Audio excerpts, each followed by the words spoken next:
The Vengeance Demon Hunter easily has one of the coolest upcoming tier sets in Season 2 of The War Within. In this video, I wanted to walk you guys through my testing on the VDH and showcase their tier and how it interacts with the class. Let's take a walk.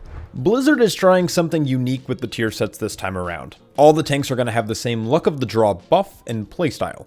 Randomly, you have a chance to get Luck of the Draw, granting you your major defensive ability for a few seconds and getting a sizable damage increase. For some tanks, this has a great interaction with the class.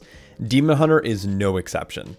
Jumping into the 2 set, it reads, each time you take damage, you have a chance to cast Metamorphosis for 4 seconds and gain Luck of the Draw, which increases your damage done by 15% for 8 seconds. The 4 set, though, states that the hunt has a high chance to refresh its cooldown when you gain Luck of the Draw. Before being able to test it, some of my initial questions included the following. First, is this a true meta? And if so, does it operate functionally with Demon Surge damage procs and the Fel-Scarred talent tree? What I mean by true meta is it an actual metamorphosis, or is it going to be based off of as if you Fel-Dev'd? The other question I had was the frequency of the 4 set actually resetting the hunt, and is it consistent? I started off by testing Fel-Scarred, because it just seemed like the more obvious choice. I started my testing in some solo Mythic Plus content. I wanted to get an idea of the tier set and the class's threshold. This also allowed me to warm up a bit. So really quick, I just wanted to explain Fel-Scarred for anyone who isn't aware how it works. So to start, when you enter Metamorphosis, your next Soul Cleave and Spirit Bomb cast will also deal a high burst of AoE damage known as Demon Surge.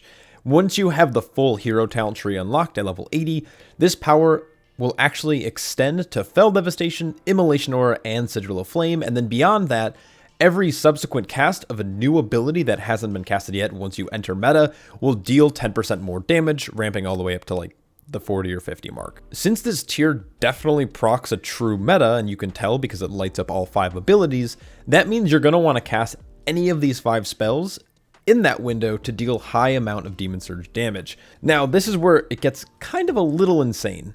There's a talent in the hero talent tree called Violent Transformation, which true meta, your actual metamorphosis cooldown that you hit that's on a 2-minute CD, resets the cooldown of Sigil of Flame and Fel Devastation. So Fel Devastation can also grant you meta, but it's not as powerful, but it can be utilized to maintain and extend the buff, or it'll allow you to re-enter the metamorphosis state. So the idea for this is that you'll start a pull by casting, Fiery Brand into a Fel Devastation. Then once you enter that Metamorphosis state, you'll cast Spirit Bomb and Soul Cleave, your 2 empowered abilities. But then you can cast True Meta, your 2-minute cooldown, which will reset Fel-Dev, and it's going to empower all of your other abilities. So by keeping Fel Devastation on cooldown, now whenever our tier set procs, it's going to reset the cooldown of Fel-Dev and buff everything that we currently have. So it's going to either extend our current meta buff, or what you can do is you can let it fall off and then re-enter the meta state using Fel Devastation to regain Demon Surge. This immediately becomes extremely chaotic, but in a good way. So I found out pretty early into testing that with the right RNG,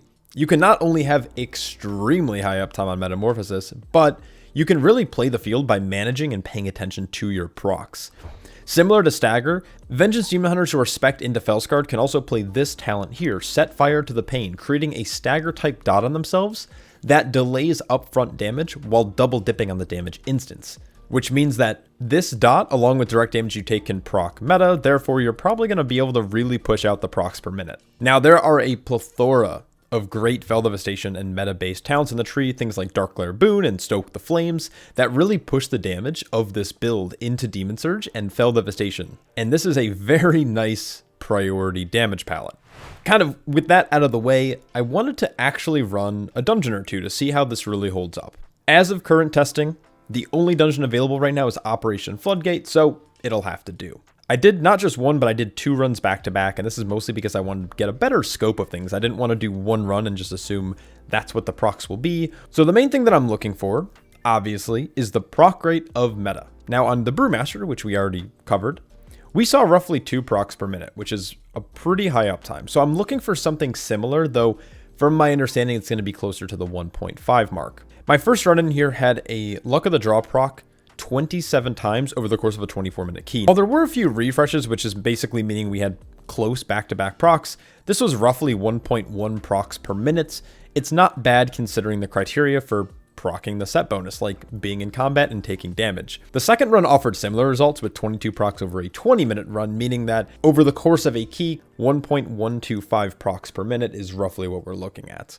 But I will say this, meta uptime is noticeably higher while in combat, which is obviously like a massive win. It's in the ballpark of like 20 to 25% higher. One thing I did notice while testing though, was that there is a very odd bug that works actually against the tier set. And I'm going to try to do my best to explain this, but basically if you're in a true meta, so let's say I actually use my 2-minute cooldown, but then it procs Luck of the Draw on top of that, it's removing my Demon Surge empowered buff. You can see this happening here when my Immolation Aura glow disappears despite being in meta for a lot longer period of time.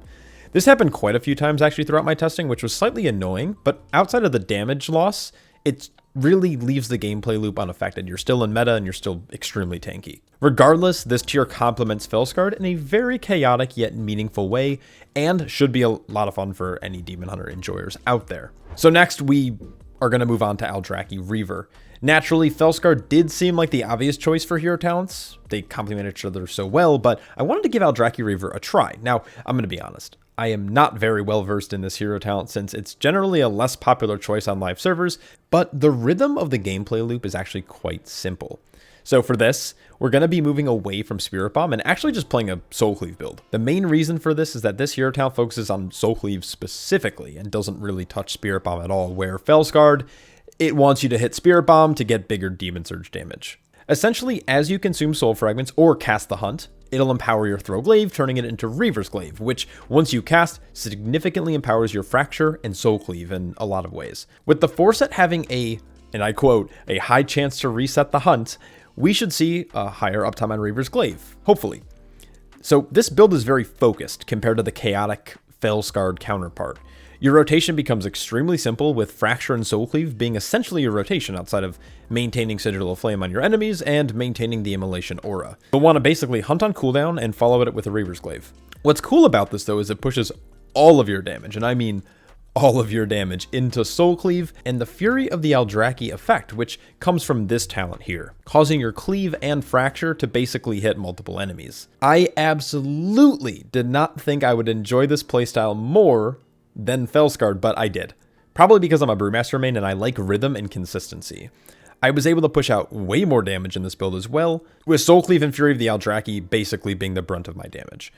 What was odd about this run though is just in 14 minutes, the tier procced 24 times, giving it closer to 2 procs per minute. A stark contrast to what we saw in the last 2 runs. Now, I'm horrible at using the Hunt regularly. I always have found it clunky, so I'm not going to pretend I played perfectly in this run. This is obviously an extremely small sample size, but I cast the Hunt 12 times in a 14-minute instance. So I'm not sure if I missed a cast somewhere, but I went through the footage to calculate actually how often I was able to reset the Hunt with this tier. So it reset for the first time in the run on the first boss. And then it happened a second time on the trash right before Swamp Face, which is the third boss. And then on Swamp Face, it reset not just once, but twice. And that's it. Now, again, I'm pretty shit at using it, partly because I'm bad at the game, but also it's a mindset shift to remember that it does reset. I, for one, generally have an idea when I'm going to use an ability and how long it's going to be on cooldown for without staring at a weak aura or a timer. So for myself, I really just need to make a weak aura, or I wish Blizzard would implement a more obvious way to know that it was reset. I think Blizzard could add a glow effect for a few seconds or during Luck of the Draw once it resets, that the ability is available again, but that's not really a bug. It's more of just like a quality of life change that I would like to see. Anyways, I'm sure I could have milked some more of the resets by pushing both single target damage and AoE damage further, but for a first time run, not bad. I'm gonna just go right to my overall thoughts. This set is easily, in my opinion, the best tank tier set going into patch 11.1. I absolutely love that this interacts with both Fel-Scarred and Aldrachi Reaver, in respect to both the 2 and the 4 set. For those looking to play a more chaotic playstyle that focuses on large bursts of damage and ability resets, Fel-Scarred is definitely a great choice. Outside of the one bug with Demon Surge buff being removed when you get back-to-back meta procs, the set feels really powerful despite being slightly RNG.